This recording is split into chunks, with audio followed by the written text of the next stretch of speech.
കത്തോലിക്കൻ വിശ്വാസം നമ്മൾ നോക്കുകയാണെങ്കിൽ ത്രിയേകത്വ വിശ്വാസമാണ്. അവർ ചോദിച്ചു കഴിഞ്ഞാൽ അവർ പറയും ഞങ്ങൾ ഏകദൈവ വിശ്വാസികളാണ്. അപ്പോൾ നിങ്ങൾക്ക് യേശു ദൈവമാണല്ലോ, അപ്പോൾ അതേപോലെ പരിശുദ്ധാത്മ ഹോളി സ്പിരിറ്റ് ദൈവമാണല്ലോ എന്ന് ചോദിച്ചു കഴിഞ്ഞാൽ അവരും ദൈവമാണ്. പക്ഷെ ഇത് മൂന്നും കൂടി ചേർന്നതാണ് നമ്മുടെ ദൈവം. അതായത് ത്രിയേകത്വമാണ്, ട്രിനിറ്റിയാണ്. ഇത് അതായത് ദൈവം എന്ന് പറഞ്ഞു കഴിഞ്ഞാൽ ഈ മൂന്ന് സത്തയും കൂടി ചേർന്നതാണ് നമ്മുടെ ദൈവം എന്നാണ് ആര് പറയുന്നത്? ഇവരുടെ ഈ ആധുനിക കാല കത്തോലിക്ക, അതായത് പൗലോസിന്റെ മതത്തിനെ വരെ ഈ രീതിയിലാണ് ആക്കി മാറ്റിയിരിക്കുന്നത്. അപ്പൊ നിലവിലെ ആധുനിക കത്തോലിക്കരുടെ വിശ്വാസം എങ്ങനെയാണ്? ട്രിനിറ്റിയാണ്. ഇതിനുശേഷം പരിശുദ്ധാത്മാവിൽ വിശ്വസിക്കുന്ന രീതി എന്ന് വെച്ച് കഴിഞ്ഞാൽ പരിശുദ്ധാത്മാവാണ് ഇവരുടെ സഭയെ നയിക്കുന്നത്. അതായത് നമ്മളില്ലേ പീറ്റർ എന്ന് പറഞ്ഞല്ലോ, പത്രോസാണ് സഭയുടെ പിതാവ്. അപ്പൊ പത്രോസിന്റെ പരമ്പര ഇന്ന് റോമിലുണ്ടെന്നാണ് വിശ്വസിക്കുന്നത്. പത്രോസിലൂടെ ആ പരിശുദ്ധാത്മാവ് കൈമാറി ഇന്ന് ഏകദേശം 136 കോടി ജനങ്ങളെ നിയന്ത്രിക്കുന്നത് ഒറ്റ മാർപ്പാപ്പയാണ്.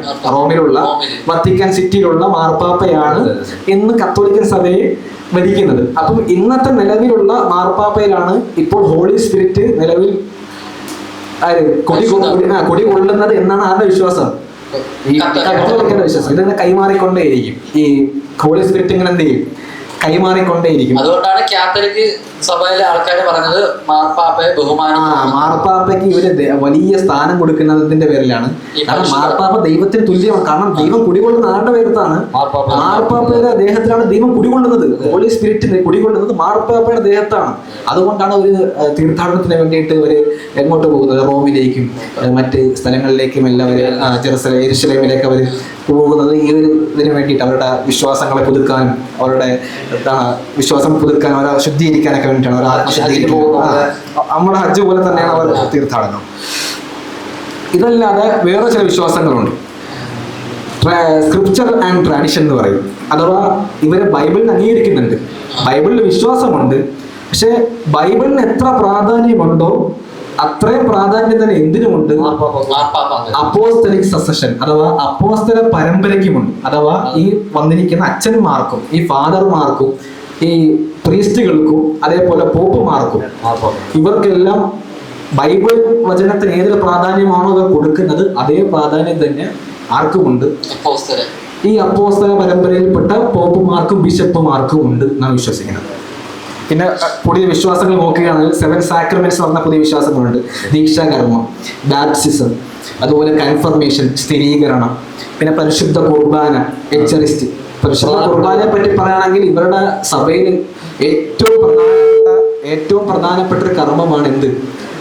പരിശുദ്ധ കുർബാന എന്നുള്ള. കുർബാനയെ പറ്റി ഇവരുടെ വിശ്വാസം, കുർബാനയിൽ ഇവര് വചനങ്ങൾ വായിക്കും, ഈ വചനങ്ങൾ വായിക്കും, അതോടൊപ്പം അപ്പവും വീഞ്ഞും കഴിക്കും. അപ്പം ഇപ്പൊ ഇവരുടെ വിശ്വാസം എന്ന് വെച്ച് കഴിഞ്ഞാൽ അപ്പം യേശുവിന്റെ ഇറച്ചിയും വീഞ്ഞ് യേശുവിന്റെ രക്തവുമാണ്. കാരണം ദൈവം ഒരേ സമയം 100% മനുഷ്യനാണല്ലോ. അതുകൊണ്ട് ഈ കഴിക്കുന്ന അപ്പം, അച്ഛന്മാര് വാങ്ങി വെച്ച് കൊടുക്കുന്ന അപ്പം, അതെന്താണ്? യേശുവിന്റെ ഇറച്ചിയാണ്. അപ്പൊ ഇറച്ചി കഴിക്കുന്നതിലൂടെ ദൈവം പരിശുദ്ധമാണല്ലോ. പരിശുദ്ധമായ ദൈവത്തിന്റെ പരിശുദ്ധമായ ഇറച്ചി കഴിക്കുന്നതിലൂടെ നമ്മൾ പരിശുദ്ധരായി തീരുന്നു. ഇതാണ് അവരുടെ വിശ്വാസം. അതേപോലെ പരിശുദ്ധമായ യേശുവിന്റെ പരിശുദ്ധമായ രക്തം കുടിക്കുന്നതിലൂടെ നമ്മളും പരിശുദ്ധി പ്രാപിക്കുന്നു. ഇത് ഒരു പ്രധാനപ്പെട്ട ഒരു ആചാരമാണ്. വിശ്വാസം മാത്രം വിശ്വസിക്കണം, നിർബന്ധമാണ്. ഈ പറയപ്പെട്ട 7 സാക്രമെന്റ്സ്, ഈ ദീക്ഷാകർമ്മം, അതേപോലെ തന്നെ കൺഫർമേഷൻ, ഈ എച്ചറിസ്റ്റ്, ഇതേപോലുള്ള കാര്യങ്ങളൊക്കെ ആചാരമാണ്. അതോടുകൂടി തന്നെ വിശ്വാസം കൂടിയാണ്. നമ്മളെ ഇസ്ലാം കാര്യം, ഈമാൻ കാര്യം അതേപോലെ പറയപ്പെടുന്ന ഒരു കാര്യമാണിത്. ഇതിനുശേഷം വരുന്നതാണ് അനോയിന്റിങ് ഓഫ് ദ സിക്ക്, അഥവാ രോഗികളുടെ എനിക്ക് ഇഷ്ടപ്പെട്ട ഒരു വിശ്വാസം, അവരുടെ വിശ്വാസം. കാരണം പ്രയോജനമുള്ളതാണ്. കാരണം ഹോസ്പിറ്റലൊക്കെ പണിയുന്നുണ്ട് ഇവര്. ഈ ക്രിസ്ത്യാനികളൊക്കെ ഒരുപാട് ഹോസ്പിറ്റൽ ഉണ്ടല്ലോ, ഒരുപാട് ഹോസ്പിറ്റൽ അടുത്താണ്. വേൾഡ് ഹെൽത്ത് ഓർഗനൈസേഷൻ ആരെ കൺട്രോൾ ചെയ്യുന്നത്? ക്രിസ്ത്യൻസ് ആണ് കൂടുതൽ വേൾഡ് ഹെൽത്ത് ഓർഗനൈസേഷൻ മെമ്പർ ആയിട്ടുള്ളത്. കാരണം അവരുടെ ഒരു വിശ്വാസത്തിന്റെ അടിസ്ഥാനം കൂടിയാണ് എന്ത്? രോഗികളെ പരിചരിക്കും. അതേപോലെ തന്നെ മാട്രിമോണി, വിവാഹങ്ങളുടെ ഒരു വിശ്വാസമാണ്, ഒരു ആചാരമാണ്. പിന്നെ അവസാനമായിട്ട് പറയുന്നതാണ് ഹോളി ഓർഡേഴ്സ് അഥവാ യജ്ഞപദവി എന്നുള്ളത്. ഇങ്ങനെ ഒരുപാട് പ്രധാന വിശ്വാസങ്ങൾ ഇവർക്കുണ്ട്. ഇത് വിശ്വാസം ആണ്, ആചാരവുമാണ്. ഇതിന് ശേഷം വീണ്ടും വിശ്വാസങ്ങൾ ഇനി കിടക്കുന്നുണ്ട്. അത് അടുത്ത വിശ്വാസമാണ് മറിയത്തിലുള്ള, അതായത് വെർജിൻ മറിയയിലുള്ള വിശ്വാസം.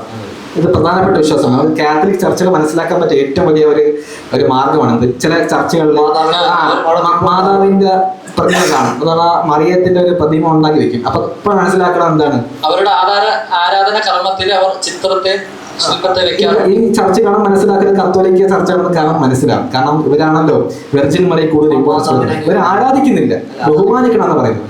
അവസാനമായിട്ടാണ് ഇവരുടെ അപ്പോസ്തലിക് സസഷൻ അവർ അംഗീകരിക്കും, ഭയങ്കരമായ ഇമ്പോർട്ടൻസ് കൊടുക്കുന്നത്. ഭയങ്കരമായ ഇമ്പോർട്ടൻസ് കൊടുക്കുന്ന ഒരു വിഷയമാണ് അപ്പോസ്തലിക് സസഷൻ. അഥവാ ഈ ബിഷപ്പുമാരുടെയും പാപ്പമാരുടെയും ഒക്കെ എല്ലാം അവരെ അംഗീകരിക്കുക, അതേപോലെ തന്നെ അവരെ ബഹുമാനിക്കുക, അവർ പറഞ്ഞ കാര്യം കേൾക്കുക എന്നുള്ളത് ഇവരുടെ കാത്തലിക് സഭയെ വെച്ച് ഏറ്റവും നിർബന്ധമായ ഒരു കാര്യമാണ്, ഒരു വലിയ ആചാരമാണ്. ഇവരെ സഭയെ പറ്റി പറയുന്ന സഭയിൽ ഏറ്റവും ടോപ്പ് നിൽക്കുന്ന അച്ഛനാണ് പോപ്പ് എന്ന് പറയുന്നത്. മാർപ്പാപ്പ എന്ന് വെച്ചാൽ ഹോളി സ്പിരിറ്റ് നിലകൊള്ളുന്ന നിലവിലത്തെ മനുഷ്യൻ. മാർപ്പാപ്പ ഒരു കാര്യം പറഞ്ഞു കഴിഞ്ഞാൽ അപ്പുറത്തേക്ക് ഒന്നുമില്ല. ബൈബിൾ ഒരു കാര്യം പറയുകയും മാർപ്പാപ്പ മറ്റൊരു കാര്യം പറയുകയും ചെയ്താൽ അവിടെ സ്ഥാനം ആർക്കാണ്? മാർപ്പാപ്പയ്ക്കാണ്. കാരണം മാർപ്പാപ്പയാണ് പുതിയ ദൈവം ഹോളി ഈ പരിശുദ്ധാത്മാ മാർപ്പാപ്പയാണല്ലോ. അതുകൊണ്ട് മാർപ്പാപ്പ പറയുന്നതിലാണ് കാര്യം. അതിനുശേഷം വരുന്നതാണ് കർദിനാളുകൾ. പിന്നെ അച്ഛന്മാരുടെ ശൃംഖല ഇങ്ങനെ പോകും. കർദിനാളുണ്ട്, അതിനുശേഷം ആർച്ച് ബിഷപ്പുണ്ട്, പിന്നെ ബിഷപ്പുമാരുണ്ട്, പിന്നെ അതിനുശേഷം ഡീക്കന്മാരുണ്ട്, പ്രീസ്റ്റുകളുണ്ട്, വൈദികരുണ്ട്. അങ്ങനെ ഒരുപാട് സെക്ഷൻസ് ഇങ്ങനെ വരുന്നുണ്ട്. അപ്പോൾ ഇവരെല്ലാവരും നിയന്ത്രിക്കുന്നത് ആരാണ്? ഈ മാർപ്പാപ്പയാണ്. അപ്പോൾ ഈ രീതിയിലാണ് വിശ്വാസങ്ങൾ പോകുന്നത്. പിന്നെ ആചാരങ്ങൾ നോക്കുകയാണെങ്കിൽ പ്രാർത്ഥനകളുണ്ട്. ഹേ മേരി, അവർ ഫാദർ, അതേപോലെ തന്നെ റോസറിക്ക് നല്ല രസകരമായ ആരാധന. അതായത് പിന്നെ രാത്രി സമയങ്ങളിൽ കുട്ടികളെയും എല്ലാം ഒരുമിച്ചിരുത്തിയിട്ട് എന്ത് ചെയ്യും, അങ്ങനെ പ്രാർത്ഥിക്കും. യേശുവിന്റെ ഫോട്ടോ വെച്ച് നിരന്തരം ചെയ്യുന്ന ഒരു കർമ്മമാണ് അത്.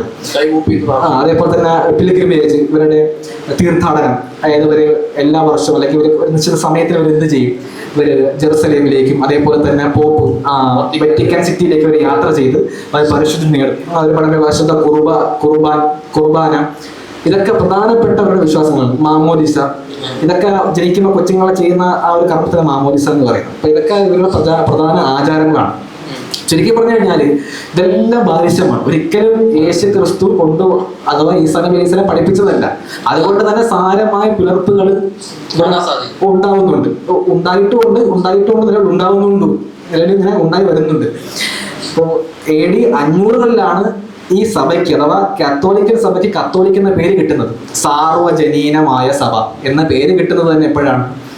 AD 500-ലാണ്. അപ്പൊ ഇവർ അവസാനമായിട്ട് ഈ പരിശുദ്ധാത്മാവിനെ എല്ലാം ദൈവമാക്കുകയും അതേപോലെ തന്നെ ഈ പോപ്പുമാരെല്ലാം ഇവർ ആദരിക്കുകയും ബഹുമാനിക്കുകയും എല്ലാം ചെയ്ത് യേശുവിനെ ദൈവവും മനുഷ്യനും ഒക്കെ ആക്കിയപ്പോൾ ഒരുപാട് പിളർപ്പുകളുണ്ടായി. അങ്ങനെയാണ് ഏകദേശം 500-ഓടുകൂടി മറ്റൊരു സഭ രൂപീകരിക്കുന്നത്. അല്ലെ? ശരി. ഇപ്പൊ ഇതിന്റെ ഈ കത്തോലിക്കിൽ നിന്നും ഭിന്നിച്ചു വന്ന സഭയാണ് ഓർത്തഡോക്സ് എന്ന് പറയുന്നത്. ഈ ഓർത്തഡോക്സിന്റെ അർത്ഥം നോക്കുകയാണെങ്കിൽ നേരായ മാർഗം, നേരായ വഴി എന്നുള്ളതാണ്. അപ്പോൾ ശരിക്കും ഭിന്നിക്കുന്നത് ഏകദേശം ഒരു 5-ാം നൂറ്റാണ്ടിനോടടുത്താണ്. രണ്ട് ഘട്ടങ്ങളായിട്ടാണ് അവർ ഭിന്നിക്കുന്നത്. ഒന്ന് 5-ാം നൂറ്റാണ്ടിലും പിന്നെ AD 1054-ലാണ്.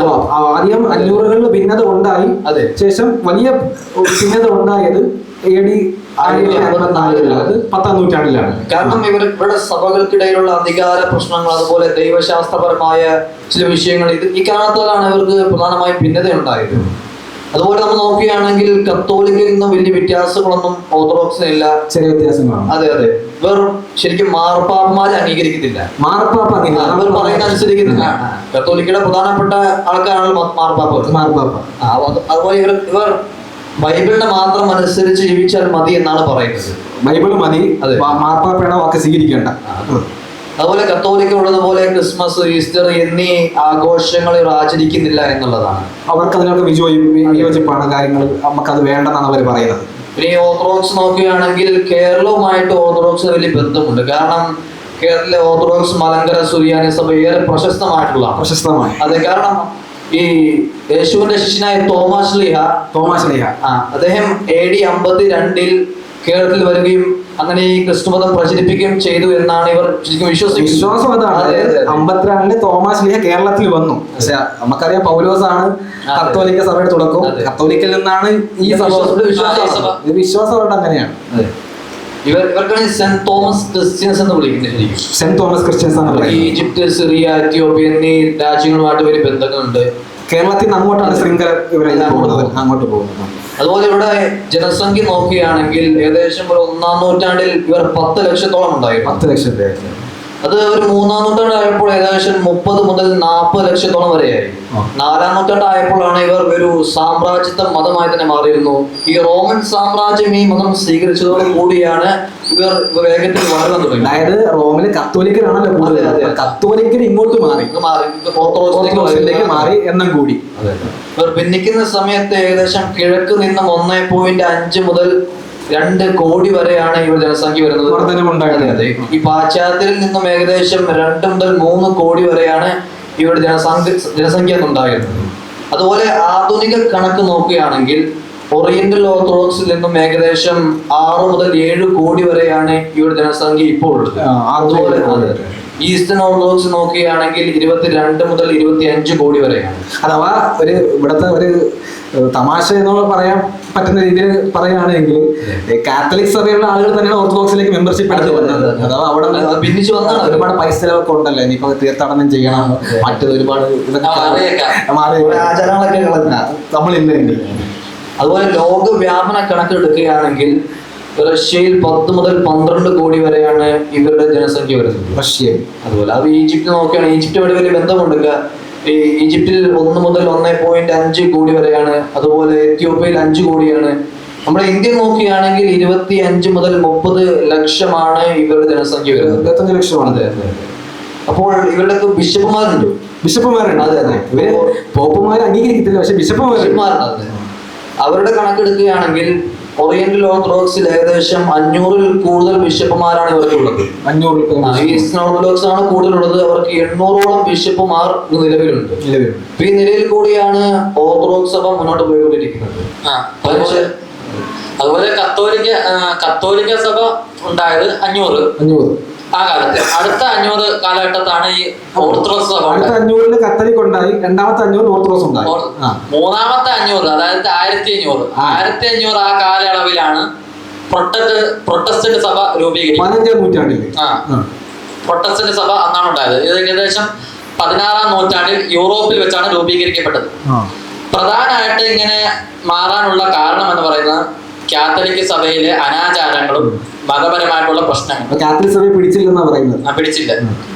അതുപോലെ തന്നെ വിശുദ്ധമാർന്ന ബൈബിൾ അനിഷ്ഠിത വിശ്വാസത്തിലേക്ക് തിരിച്ചു വരണം എന്ന് പറഞ്ഞ് വാദിക്കുകയുണ്ടായി. അങ്ങനെ ഒരു വാദം കൂടെ ഉണ്ടായപ്പോ അവര് കത്തോലിക്ക സഭയിൽ നിന്ന് മാറി ഈ പ്രൊട്ടസ്റ്റന്റ് സഭ പുതിയ സഭ രൂപീകരിച്ചത് ചെയ്തത്. അതായത് ഇവര് കത്തോലിക്കയും വിട്ടു, അതേപോലെ തന്നെ ഓർത്തഡോക്സ് സഭയും വിട്ടു. രണ്ടിനും വിട്ട് വേറൊരു പുതിയ സഭ രൂപീകരിക്കും. 15-ാം നൂറ്റാണ്ടോട് കൂടി ആണ് ഈ പ്രൊട്ടസ്റ്റന്റ് എന്ന മൂന്നാമത്തെ സഭ ആരംഭിക്കുന്നത്. അതിന്റെ ഉത്ഭവം. അതുപോലെ തന്നെ 14-13-ാം നൂറ്റാണ്ട്. അപ്പം പ്രൊട്ടസ്റ്റന്റ് സഭ ഏകദേശം പുരോഗമനം പ്രാപിച്ചിരിക്കുന്ന ആ ഒരു കാലയളവിലാണ്. ആ സമയത്ത് തന്നെ ചിലവര് വീണ്ടും അതിനെ പരിഷ്കരിക്കാനായിട്ട് ശ്രമിച്ചു. പുതിയ ആശയങ്ങളെ കൊണ്ടുവന്നു ഒന്ന് ഡെവലപ്മെന്റ് ചെയ്തെടുക്കണം. അത് നോക്കുകയാണെങ്കിൽ 1320 ജനിക്കുകയും 1384 മരണപ്പെടുകയും ചെയ്ത ജോൺ വൈക്ലിഫ് അദ്ദേഹം ബൈബിളിനെ ജനഭാഷയിലേക്ക് കൊണ്ടുവരാനായിട്ട് ആവശ്യപ്പെട്ടു. അതുപോലെ തന്നെ മറ്റൊരാളാണ് 1369 ജനിക്കുകയും 1415 മരണപ്പെടുകയും ചെയ്ത ജോൺ ഹസ്. അദ്ദേഹം സഭയിലുള്ള കച്ചവടത്തെയും വിശ്വാസ ദുരുപയോഗത്തെയും അദ്ദേഹം എതിർക്കുകയുണ്ടായി. അതുകൊണ്ട് അദ്ദേഹത്തിന് ശിക്ഷിക്കപ്പെട്ടു. കാത്തലിക് സഭ ശിക്ഷിച്ചു. അങ്ങനെ ശിക്ഷിച്ച് മരണപ്പെട്ടുപോയി. ഇവര് ഈ പറഞ്ഞ ആൾക്കാര് സഭയില് കുറെ ആശയങ്ങൾ കൊണ്ടുവന്നിട്ടുണ്ട്. അത് സഭയിലെ ആൾക്കാർ അംഗീകരിക്കുകയും ചെയ്തിട്ടുണ്ട്. പക്ഷെ ഏറ്റവും കൂടുതൽ സ്വാധീനം ചെലുത്തിയത് ആരാണ്? AD, അതായത് ഈസാ നബിയുടെ മരണത്തിന് ശേഷം, അതല്ലേ AD 1483 ജനിക്കുകയും 1546 മരണപ്പെടുകയും ചെയ്ത മാർട്ടിൻ ലൂതർ, ജോൺ കാൾവിൻ, അദ്ദേഹമാണ് അദ്ദേഹം ഒരു ദൈവശാസ്ത്രജ്ഞനാണ്. അദ്ദേഹമാണ് ഈ പ്രൊട്ടസ്റ്റന്റ് സഭയിൽ ഏറ്റവും വലുതായ രീതിയിൽ സ്വാധീനം ചെലുത്തിയത്. സഭയുടെ പിതാവ് എന്ന് വേണമെങ്കിൽ പറയാം. അതായത് പ്രൊട്ടസ്റ്റന്റ് സഭയിലെ നവോത്ഥാന നായകനാണ് മാർട്ടിൻ ലൂതർ കൊണ്ടുവന്ന പ്രധാനപ്പെട്ട ആശയം നോക്കുകയാണെങ്കിൽ എല്ലാ ക്രൈസ്തവ വിശ്വാസികൾക്കും അവരുടെ മാർഗദർശനം, അതിന്റെ എല്ലാ പരമാധികാരം അത് ബൈബിളിന് മാത്രമാണ്. വേറെ അച്ഛന്മാർക്കൊന്നും സ്ഥാനമില്ല. ബൈബിൾ പറയുന്ന എന്താണോ ജീവിച്ചോളൂ. ബൈബിളിന്റെയോ സഭയുടെ ഉത്തരവുകൾ ബൈബിളിനേക്കാൾ സ്ഥാനം ഇല്ലാന്ന് പറയുന്നത്. ബൈബിളിന്റെ അതിനെ പറ്റി അറിയാലോ നമുക്ക്. ബൈബിള് ഫുള്ള് പോക്കാണ്. ബൈബിള് മതി എന്നാ പറയുന്നത്. ബൈബിള് ദൈവിക ഗ്രന്ഥമാണ്, അത് മാത്രം മതി. അതാണ് മാർട്ടിൻ ലൂതർ കൊണ്ടുവന്നത്. അതുപോലെ തന്നെ ഇവർ ദൈവത്തെ അംഗീകരിക്കുന്നുണ്ട്, ദൈവവിശ്വാസിയാണ്. അതായത് ദൈവത്തിന്റെ ഭൂമിയിൽ പാർപ്പമാർക്ക് സഭകൾക്ക് യാതൊരു അധികാരവും ഇല്ല. ദൈവത്തിന്റെ ഭൂമി ദൈവത്തിന്. ഈ മാർട്ടിൻ ലൂതർ സത്യം പറഞ്ഞ കാത്തലിക് സഭയിലുള്ള ആളായിരുന്നു. 1517 ഒക്ടോബർ 31 വിറ്റൻബർഗ് ജർമ്മനിയിലെ ഒരു ടൗൺ ആണ്. വിറ്റൻബർഗിലെ കാസിൽ ചർച്ചിന്റെ വാതിലിന് ഫ്രണ്ടില് 95 പ്രതിവാദ നിബന്ധനകൾ അദ്ദേഹം എഴുതി ഒട്ടിക്കുകയുണ്ടായി. ഇത് വലിയ രീതിയിൽ അങ്ങ് ഫ്ലാഷ് ആവുകയും അതുപോലെ തന്നെ വലിയ പ്രശ്നമാവുകയും ചെയ്തു. ഒരു പ്രശ്നം ഉണ്ടായി. അതുപോലെ തന്നെ ഇദ്ദേഹം കൊണ്ടുവന്ന മറ്റൊരു ആശയം നോക്കുകയാണെങ്കിൽ ദൈവവുമായിട്ട് നേരിട്ട് സമീപിക്കാം. ഏത് ക്രിസ്ത്യാനിക്കും ദൈവവുമായിട്ട് നേരിട്ട് സമീപിക്കാം. അതായത് കാത്തലിക് സഭയിൽ കുംഭസാരമുണ്ട്. അച്ഛൻ്റെ അടുത്ത് പോയിട്ട് പാവം ഏറ്റു പറഞ്ഞാൽ പാവം കൊടുക്കും. ഇതിനകത്ത് അതിന്റെ ആവശ്യമില്ല. പാപ്പ അംഗീകരിക്കുന്നില്ല. അച്ഛന്മാരില്ല, അതുകൊണ്ട് പിന്നെ നേരിട്ട് ദൈവമായിട്ട്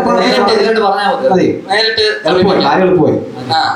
അതുപോലെ തന്നെ ദൈവത്തിനടുത്ത് സമീപിക്കാൻ വേണ്ടി പോകുമ്പോൾ അവിടെ പാർപ്പാപ്പയെ മധ്യസ്ഥനാക്കാനും പറ്റില്ല, ഒരു മധ്യസ്ഥത വഹിക്കാൻ പറ്റത്തില്ല. ഡയറക്റ്റ് ആണെങ്കിൽ ദൈവത്തിനടുത്ത് കാത്തലിക് സഭക്കാര് ഹോളി സെയിൻസ്, അതായത് പരിശുദ്ധാത്മാക്കളെ ഭയങ്കര ഇമ്പോർട്ടൻസ് കൊടുക്കുന്ന ആൾക്കാരാണ്.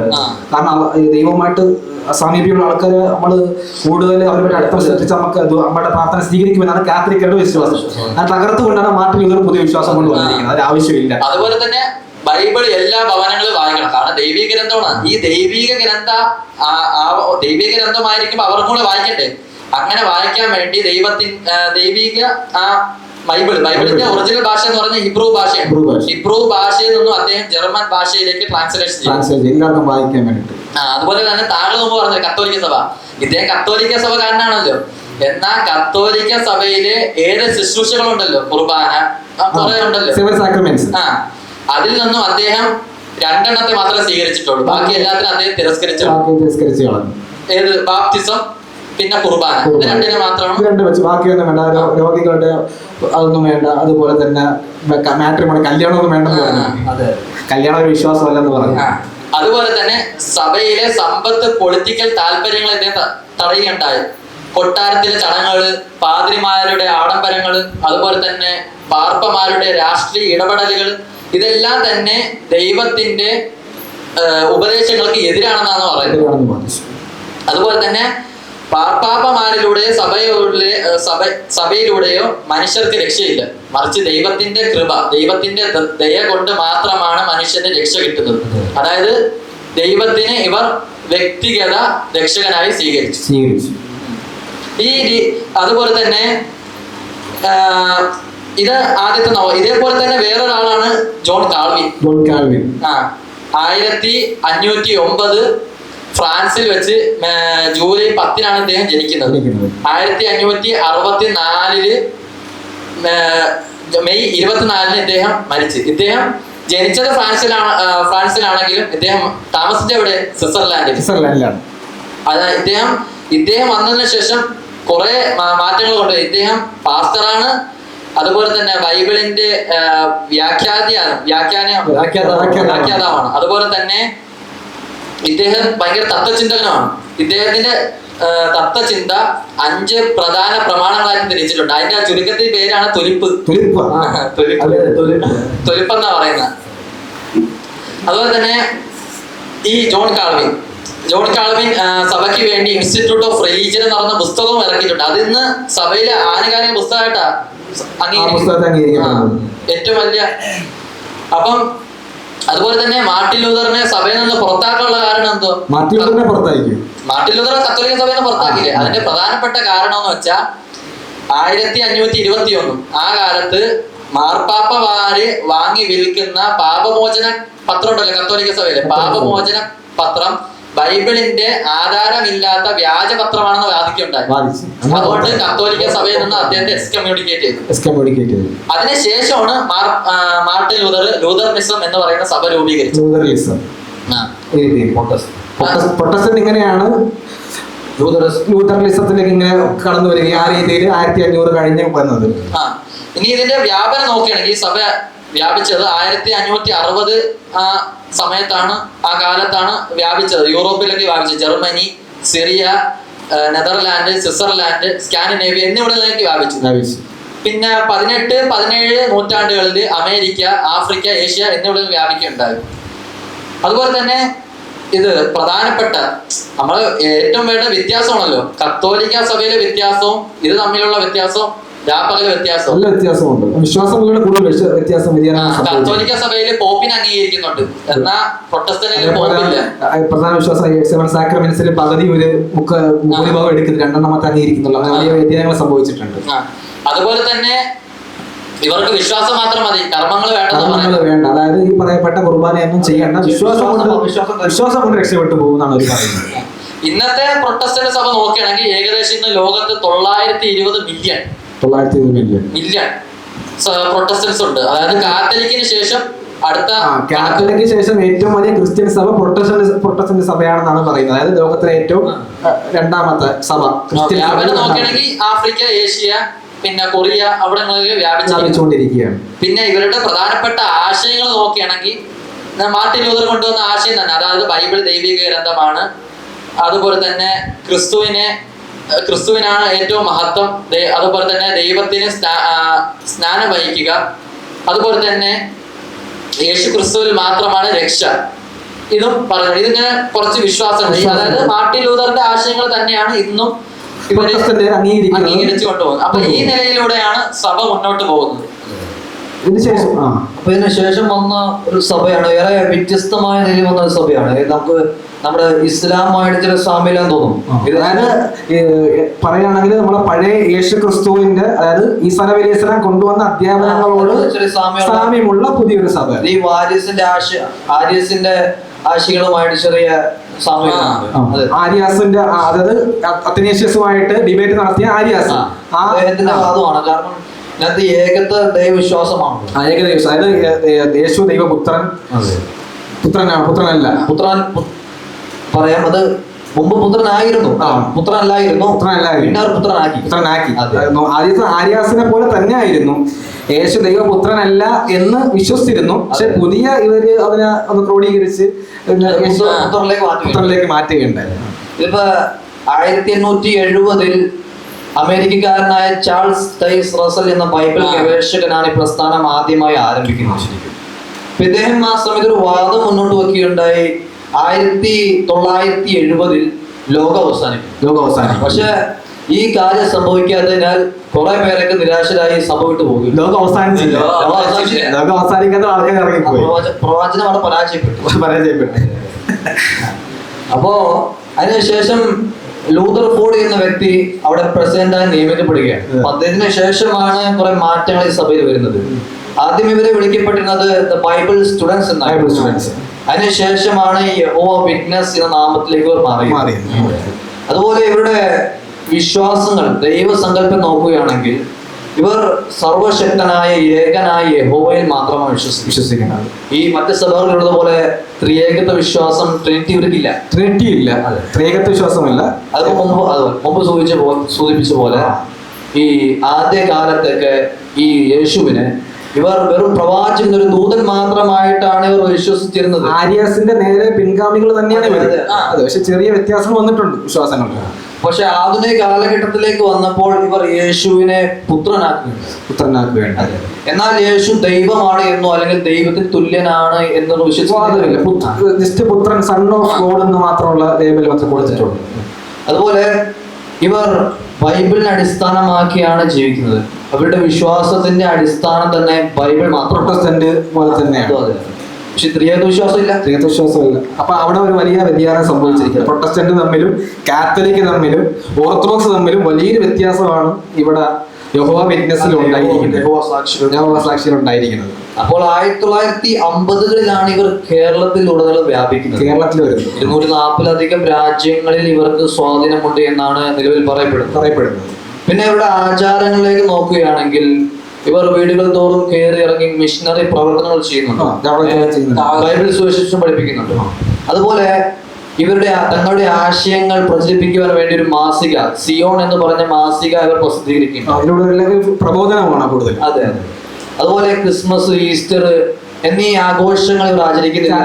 പോലുള്ള ആഘോഷങ്ങളൊന്നും ഇവിടെ ഇല്ല. എന്നാൽ ഇവർക്ക് ദുഃഖവെള്ളി അഥവാ യേശു മരിച്ച ദിനത്തിൽ ഇവർ ആചരിക്കുന്നു.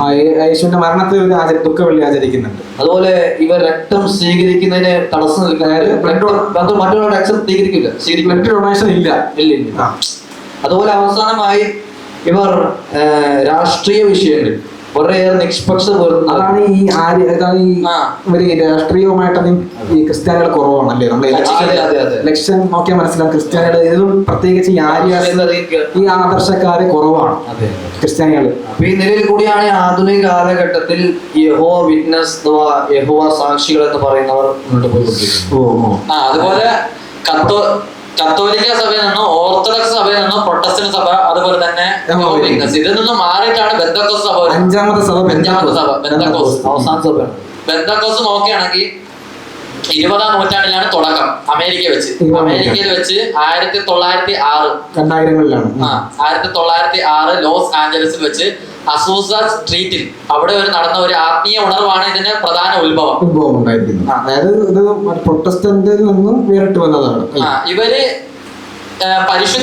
പരിശുദ്ധാത്മാവിന്റെ സജീവ പ്രാർത്ഥനകൾ ജനങ്ങൾ ആരാധിക്കാൻ തുടങ്ങിയത് ഇതിലൂടെയാണ്. ഇവര് മുമ്പ് പരിശുദ്ധാത്മാവിനെ അംഗീകരിക്കും, ദൈവമാണ് പക്ഷെ ഈ സഭ വന്നതിലൂടെയാണ് കൂടുതൽ സ്വാധീനം ചെലുത്തിയത്. പരിശുദ്ധാത്മാവിന് കൂടുതൽ പ്രാമുഖ്യം കൊടുക്കുന്ന സഭയാണ് പെന്തക്കോസ്ത്. ഇവരുടെ പ്രധാനപ്പെട്ട വിശ്വാസം നോക്കുകയാണെങ്കിൽ ഒന്നാമത്തത് ബാപ്റ്റിസം ഓഫ് ഹോളി സ്പിരിറ്റ്, അതായത് പരിശുദ്ധ ആത്മാവിൽ സ്നാനം വഹിക്കും. ഈ സ്നാനത്തിന്റെ അടയാളമായിട്ട് അവർ അന്യഭാഷ സംസാരിക്കും. പരിശുദ്ധാത്മാവ് ഉണ്ടെന്നാണ് പറയുന്നത്. അതുപോലെ തന്നെ ഗിഫ്റ്റ് ഓഫ് ദ സ്പിരിറ്റ്, രണ്ടാമത്തെ വിശ്വാസം ഗിഫ്റ്റ് ഓഫ് ദ സ്പിരിറ്റ്. ഇവരാണ് മറ്റേ കുരിശ് നെറ്റി വെച്ചിട്ട് ഇങ്ങനെ മന്ത്രവാദമൊക്കെ ചെയ്തിട്ട് ആ ഒരു പരിപാടികളൊക്കെ ചെയ്യുന്നത് പെന്തക്കോസ്തുകാരാണ്. പരിശുദ്ധാത്മാവിനെ ആവാഹിച്ച് ആളുകളുടെ രോഗത്തെ ജിന്നിനെയൊക്കെ വലിച്ചെടുക്കുന്ന പ്രക്രിയ ഇവരാണ് ചെയ്യുന്നത്. അതുപോലെ തന്നെ ഗിഫ്റ്റ് ഓഫ് ദ സ്പിരിറ്റ്, മറ്റേ ആത്മീയ വരങ്ങൾ കിട്ടുക. ഇതിനു വേണ്ടി അവർ തെളിവെടുക്കുന്ന പൗലോസിന്റെ 1 കൊരിന്ത്യർ 12 അധ്യായമാണ് ഇതിനു വേണ്ടി അവർ തെളിവെടുക്കുന്നത് ഉണ്ട് എന്നുള്ള, അതായത് ഈ പറയപ്പെട്ട സ്നാനങ്ങളൊക്കെ ഉണ്ട്. അതുപോലെ തന്നെ പ്രൊഫസി, പ്രവചനങ്ങള്, അതുപോലെ തന്നെ ഹീലിങ്സ്, സൗഖ്യദാനം, മിറാക്കിൾസ്, അത്ഭുതങ്ങള്, പിന്നെ ഡിസേർമെന്റ്, അതായത് ആത്മാവിന് തിരയൽ, അതുപോലെ തന്നെ അന്യഭാഷ സംസാരിക്കൽ, ആ ഭാഷ വ്യാഖ്യാനിക്കൽ, നിഗൂഢമായ പ്രേതങ്ങളൊക്കെ നിറഞ്ഞത് വല്ലാത്ത സഭയാണ്. അതുപോലെ തന്നെ പരിശുദ്ധ ആത്മാവിന്റെ ആ വചനമുണ്ടല്ലോ, അത് ആ ദൈവിക വചനം, അതായത് ബൈബിള് പരിപൂർണമായിട്ട് അതിനെ അംഗീകരിക്കുക. അതായത് പരിശുദ്ധ ആത്മാവിന്റെ ആ ദൈവവചനം അത് പരിപൂർണമാണെന്ന് വിശ്വസിക്കുകയും അതിലാണ് വിശ്വാസ ജീവിതം എന്ന് വിശ്വസിക്കുകയും ചെയ്യുക. ഇതാണ് അവരുടെ വിശ്വാസം. അതുപോലെ തന്നെ പരിശുദ്ധ ആത്മാവിലാണ് രക്ഷ, വ്യക്തിഗത രക്ഷകൻ പരിശുദ്ധാത്മാവാണ്. പരിശുദ്ധാത്മാവിലാണ് രക്ഷയുള്ളത്. അതായത് ഇവര് പരിശുദ്ധാത്മാവിലൂടെ പാപമോചനം തേടുന്നു, അതുപോലെ തന്നെ പാപസമ്മതം ഏറ്റുപറയുന്നു. ഇങ്ങനെയൊക്കെയാണ് ഇവരുടെ വിശ്വാസം. പിന്നെ ഇവരുടെ ആരാധന രീതി എന്ന് വെച്ചാൽ ഇവരുടെ ആരാധന എന്ന് പറയുന്നത് വികാരപൂർവ്വമായിരുന്നു. എക്സ്പ്രഷൻ ഇട്ടുകൊണ്ടും അതുപോലെ തന്നെ മനസ്സറിഞ്ഞുകൊണ്ടുള്ള ആരാധന ഇവർ ചെയ്യുന്ന. അത് നോക്കുകയാണെങ്കിൽ സ്വതന്ത്രമായ ഭക്തിഗാനം, അതാണ് മറ്റേ കൈകൊട്ടിയൊക്കെ പാടുന്നത്. സ്വതന്ത്രമായ ഭക്തിഗാനം, ഒച്ചത്തിലുള്ള പ്രാർത്ഥന, പിന്നെ മറ്റേ പാട്ട് ഇവരാണ്. അതുപോലെ തന്നെ സ്പീക്കറിലൊക്കെ വലിയ അതന്നെ ആത്മവിരുന്നുകളുടെ പ്രകടനം, അതാണ് മറ്റേത് തുള്ളിച്ചാടുന്ന ആത്മവിരുന്നുകൾ. പിന്നെ ചികിത്സക്ക് വേണ്ടി കുറെ തുള്ളിച്ചാടുമല്ലോ, കൈവെക്കുമ്പോ തുള്ളിച്ചാടും. ആചാരത്തിന്റെ ഒരു ഭാഗമാണ്, വിശ്വാസമാണ്. വെള്ളം ഒഴിക്കുമ്പോ ചാടുന്ന. അതുപോലെ തന്നെ ഇത് ഇന്ത്യയിലേക്ക് വരാൻ കാരണം, ഇന്ത്യയിലേക്ക് വന്നത് 1910 1920 കാലങ്ങളിലാണ് ഇന്ത്യയിലേക്ക് വന്നത്. എന്നാൽ ഏറ്റവും കൂടുതൽ സ്വാധീനം നമ്മളെ കൊച്ചു കേരളത്തിലാണ്. ഏറ്റവും കൂടുതൽ ഈ സമൂഹം നോക്കിയ പ്രധാന ഗ്രൂപ്പുകൾ നോക്കിയാൽ IPC ഉണ്ട്, ഇന്ത്യൻ ബെന്തക്കോസ്റ്റ് ചർച്ചസ്, പിന്നെ സൈലോസ് ബെന്തക്കോസ്റ്റ് മിഷൻ, അതുപോലെ തന്നെ AG assembly of God, CG church of God. ഇങ്ങനെ കുറെ അധികം പ്രസ്ഥാന ഗ്രൂപ്പുകൾ ഇവർക്കുണ്ട്. ഈ കൊച്ചു കേരളത്തിൽ തന്നെ ഇവർക്കുണ്ട്. അതുപോലെ തന്നെ ഇവർ മറ്റൊരു വിശ്വാസമാണ് ത്രിയേകത്വം. പരിശുദ്ധ ആത്മാവ് ചോദിക്കണം. അതായത് പരിശുദ്ധ ആത്മാവ്, പുത്രൻ, പിന്നെ യഹോവ. ഇവർ മൂന്ന് ദൈവമാണെങ്കിലും സാരാംശത്തിൽ ഒന്നാണ്. ഉദാഹരണങ്ങളൊക്കെ പറയണ്ടല്ലോ, ഉദാഹരണം ശരിയാണ്. ഇതൊരു മനസ്സിലാക്കില്ല സംഭവം. ഈ 4 സഭകളില് യഹോവ വിറ്റ്നസ് ഒഴികെയുള്ള ബാക്കി 5 സഭകളില് യഹോവ വിറ്റ്നസ് ഒഴികെയുള്ള ബാക്കി 4 സഭകളുടെ അടിസ്ഥാനം ത്രിയേകത്വ വിശ്വാസം. ഇപ്പൊ ഇത് പൊളിഞ്ഞു കഴിഞ്ഞാൽ ശേഷമുള്ള കുർബാനയായാലും എന്തായാലും ഒരു പിന്നെ പറഞ്ഞിട്ട് കാര്യമില്ലല്ലോ, എല്ലാം പൊളിഞ്ഞതാണല്ലോ. ത്രിയേകത്വ വിശ്വാസം അടിസ്ഥാനം. ഇത് പോയി കഴിഞ്ഞാൽ മുഴുവനും പോയി. ത്രിയേകത്വം ചോദിച്ചു കഴിഞ്ഞാൽ ക്രിസ്ത്യൻ സഹോദരങ്ങളോട് ചോദിക്കുകയാണ്, ഈ ട്രിനിറ്റി എന്താണ് ത്രിയേകത്വം? അവരെങ്ങനെയാണ് പറയുന്നത്? സാരാംശത്തിൽ ഒന്നാണെന്ന് പറയും. ഇപ്പോൾ ഒരു സഹോദരനോട് ചോദിച്ചാൽ അദ്ദേഹം പറയും, ഒരു ആപ്പിളിന്റെ ഉദാഹരണം പറയും, റബ്ബറിന്റെ ഉദാഹരണം പറയും, കോഴിമുട്ടയുടെ ഉദാഹരണം പറയും. കോഴിമുട്ട കണ്ടില്ലേ? കോഴിമുട്ട തോടുണ്ട്, അതേപോലെ മഞ്ഞയുണ്ട്, വെള്ളയുണ്ട്. കോഴിമുട്ട എത്രയേ ഉള്ളൂ? കോഴിമുട്ട ഒന്നേ ഉള്ളൂ. അപ്പൊ സാരാംശത്തിൽ ഒന്നേ ഉള്ളൂ. പക്ഷെ സംഭവം എത്ര ഉണ്ട്? മൂന്ന് വസ്തുക്കൾ ഇതിനകത്ത് അടങ്ങിയിട്ടുണ്ട്. ഇതാണ് ഉദാഹരണം പറഞ്ഞത്. ആപ്പിളിന്റെ തൊലിയുണ്ട്, മാംസമുണ്ട്, കുരുണ്ട്. ഇത് മൂന്നും കൂടി ചേർന്നാണ് ആപ്പിളാണ്. അപ്പൊ ഇതുപോലെയാണ് അതായത് പിതാവ്, പുത്രൻ, പരിശുദ്ധാത്മാവ്. ഇത് 3 ദൈവങ്ങളാണ്. ഇത് 3 കൂടി ചേർന്നതാണ് ഒറ്റ ദൈവം. ഇവിടെയാണ് പ്രശ്നം. ഇതിനെപ്പറ്റി പഠിക്കുമ്പോൾ മനസ്സിലാവുന്നത് ഇവർക്ക് പിതാവ് ദൈവമാണ്, അഥവാ എലോഹ ദൈവമാണ്, ഒക്കെ ദൈവം. പുത്രൻ ദൈവമാണ്, മറ്റൊരു ദൈവം. പരിശുദ്ധാത്മ ഹോളി സ്പിരിറ്റ് അതും ദൈവം. അതായത് ഇവര് പറയുന്നത്, ആപ്പിളിന്റെ ഉദാഹരണം എടുക്കുകയാണെങ്കിൽ ഒരിക്കലും ആപ്പിളിന്റെ തൊലി ആപ്പിൾ എന്ന് പറയാൻ പറ്റൂലല്ലോ. പക്ഷെ ഇവര് പറയുന്നുണ്ട്, കാരണം ഇവര് യേശുവിനെയും ദൈവമായിരുന്നു പറയുന്നുണ്ടല്ലോ. അതായത് ഇത് 3 കൂടി ചേർന്ന് ദൈവത്തിനെയാണല്ലോ ആപ്പിൾ എന്ന് വരെ പറഞ്ഞത്. ദൈവമാണ് ആപ്പിൾ, അഥവാ ഇത് 3 കൂടി ചേർന്നതാണ് ആപ്പിൾ. അപ്പൊ ഇവര് യേശു ക്രിസ്തു ദൈവമാണെന്ന് പറയുമ്പോൾ ആപ്പിളിന്റെ തൊലി ആപ്പിളാണ്, ആപ്പിളിന്റെ മാംസം മാത്രം ആപ്പിളാണ്, ആപ്പിളിന്റെ കുരു മാത്രം ആപ്പിളാണ്. അപ്പൊ ഇതിൽ പെടുന്ന മറ്റൊരു ട്രിക്ക്, മറ്റൊരു കണക്കിന്റെ രീതിയിൽ പറയുന്നത് 1 × 1 × 1 = 1. 1 × 1 = 1 ഒന്നല്ലേ? അപ്പൊ ഇത് ത്രിയേകത്വമല്ലേ എന്ന് ചോദിക്കാറുണ്ട് അവര്. സത്യം പറഞ്ഞ ഈ ഉദാഹരണം തന്നെ എത്രയോ വിദൂരമാണ്. ഈ മൾട്ടിപ്ലിക്കേഷൻ ഉപയോഗിക്കുന്നത്, ഈ കണക്കിനെ ഉപയോഗിക്കുന്നത് റിപ്പീറ്റ് അഡീഷന് വേണ്ടിയിട്ടാണ് ഉപയോഗിക്കുന്നത്. അഥവാ ഒരേ എണ്ണത്തിലുള്ള ഒരുപാട് കൂട്ടങ്ങൾ ഒരുമിച്ച് വരുമ്പോൾ അവകളെ എളുപ്പം എണ്ണി തീർക്കാൻ വേണ്ടി ഉപയോഗിക്കുന്ന പ്രക്രിയയാണ് ഈ മൾട്ടിപ്ലിക്കേഷൻ. ഉദാഹരണം പറയുകയാണെങ്കിൽ 50 പുസ്തകങ്ങൾ, 50 പുസ്തകങ്ങളുടെ 50 കെട്ട്. അപ്പൊ ഇതിനെ എണ്ണി തീർക്കാൻ എന്ത് ചെയ്യണം? 50 പുസ്തകങ്ങളുള്ള 5 കെട്ട് എന്ന് വിചാരിച്ചു. 50 പുസ്തകങ്ങളുള്ള 5 കെട്ട്. അപ്പൊ ഇത് എണ്ണി തീർക്കാൻ എന്ത് ചെയ്യണം? 5 × 50 ഇട്ട് കൊടുത്താൽ മതി, ആൻസർ കിട്ടുമല്ലേ? അപ്പൊ ഇവർ ഇതുമായിട്ട് താരതമ്യം ചെയ്യുമ്പോൾ ഇവിടെ 5 പിതാവും 5 പുത്രനും 5 പരിശുദ്ധാത്മാവും വരണം, എങ്കിൽ മാത്രമേ ഈ ഒരു ഉദാഹരണത്തോട് യോജിക്കുള്ളൂ. അല്ലെങ്കിൽ ഇങ്ങനെ പറയണമായിരുന്നു, ഇപ്പൊ 1 × 1 എത്രയാണ്? 1 ആണ്. അഥവാ ഈ മൾട്ടിപ്ലിക്കേഷൻ എന്ന് വെച്ച് കഴിഞ്ഞാൽ ശേഷം വരുന്ന സംഖ്യയുടെ ആവർത്തനത്തിന് അറിയിക്കുന്നത്. 1 × 1 എന്ന് പറയുമ്പോൾ ഇവിടെ 1 ആവർത്തിക്കുന്നില്ല, മനസ്സിലായില്ലേ? 1 × 1 എന്ന് പറയുമ്പോൾ 1 ആവർത്തിക്കാത്തത് കൊണ്ട് ഉത്തരം എത്ര? 1. 1 × 2 ഉത്തരം എത്ര? 2. കാരണം 1 എത്ര വട്ടം ആവർത്തിക്കുന്നുണ്ട്? 2 വട്ടം ആവർത്തിക്കുന്നുണ്ട്. മൂന്നാമത് 1 × 3 ഇടുമ്പോൾ എത്ര ആൻസർ? ഇവിടെ 3 ദൈവങ്ങളുണ്ട്. അപ്പൊ ഏറ്റവും കൂടുതൽ സൂട്ടബിൾ ആയ ഉദാഹരണം ഈ കണക്കിൽ പറയേണ്ട ഏതാണ്? 1 × 3 അല്ലേ? കാരണം 3 ദൈവങ്ങളുണ്ടല്ലോ, പിതാവുണ്ട്, പുത്രനുണ്ട്, പരിശുദ്ധാത്മാവുണ്ട്. അപ്പൊ 1 തന്നെ ആവർത്തിച്ച് വന്നല്ലോ. അപ്പൊ 1 × 3 ഇടുമ്പോൾ എത്രയാവും? 3. പക്ഷെ 1 പറഞ്ഞാൽ പോയില്ലേ? ഏകദൈവ വിശ്വാസം പോയി, പൊളിഞ്ഞു. ഏകദൈവ വിശ്വാസം ഇല്ല, ത്രിയേകത്വം ഇല്ല, തൃത്വ വിശ്വാസമായി. അഥവാ തൃത്വ വിശ്വാസമല്ല, ബഹുദൈവ വിശ്വാസമായി. ഞങ്ങൾക്ക് 3 ഗ്രാമങ്ങളുണ്ട്. അപ്പൊ ഇതാണ് അവരുടെ തെളിവ് പോലും കൃത്യമായ രീതിയിൽ പറയാൻ അവർക്ക് സാധിക്കുന്നില്ല എന്നുള്ളതാണ് സാരാംശത്തിൽ നമുക്ക് മനസ്സിലാക്കാൻ സാധിക്കും. അപ്പൊ ഇതാണ് നമ്മുടെ നിലവിലെ ആധുനിക ക്രിസ്ത്യൻ സഭയുടെ അവസ്ഥ എന്നുള്ളത്. കാരണം വിശ്വാസ വൈരുദ്ധ്യങ്ങൾ, അതേപോലെ ഒരുപാട് സംഘർഷങ്ങൾ, പലതരത്തിലുള്ള വിശ്വാസ പ്രശ്നങ്ങളെല്ലാം ഉണ്ട്. ഇന്നത്തെ അധികാരപരമായിട്ട് അങ്ങനെ വല്ലാത്ത കൂടിക്കൊണ്ട അവസ്ഥയിലാണ് ഇന്ന് ക്രിസ്ത്യൻ സഭ മുന്നോട്ട് പോയിക്കൊണ്ടിരിക്കുന്നത്. പല ആൾക്കാരും ഇസ്ലാമിലേക്ക് ഇസ്ലാമിന്റെ ഇതെല്ലാം കണ്ടുവരുന്നുണ്ട്. കൺവെർട്ട് ചില ആൾക്കാർ അതേപോലെയുള്ള ഹിന്ദുകൾ ക്രിസ്ത്യൻ മതത്തിലേക്ക് പോകുന്നതാണ് മതപരിവർത്തനം നടത്തിക്കൊണ്ടിരിക്കുക തന്നെയാണ്. എന്നായാലും യഥാർത്ഥത്തിൽ പൗലോസിന്റെ മതമാണ് അന്ന് നാട് വാഴുന്നത്. യേശുവിന്റെ അല്ലെങ്കിൽ ഈസാ നബി അലൈഹി സ്വലാം കൊണ്ടുവന്ന മതം അസ്ഥിരപ്പെട്ട് പോയി എങ്കിലും ലോകത്തിന്റെ ചില ഭാഗങ്ങളിൽ ഉണ്ടെങ്കിലുണ്ട് ആ രീതിയിലാണ് ഉള്ളത്. വളരെ ന്യൂനപക്ഷമാണ്. കൂടുതലും പൗലോസിന്റെ മതമാണ്, പൗലോസ് ലീഹയുടെ മതമാണ് ഈ 4 ഇതായിട്ട് സഭകളായിട്ട് മാറി. ഇത് യഹോവ വിറ്റ്നസും പോക്കാണ്. കാരണം യേശു പുത്രനായിട്ട് അംഗീകരിച്ചല്ലോ. അത് ഇത്തരത്തിലാണ് നമുക്ക് മനസ്സിലാക്കാൻ സാധിക്കുന്നത്. നമുക്ക് അടുത്ത പ്രാവശ്യം ഇനിയും അടുത്ത ചർച്ചകൾ കാണാം.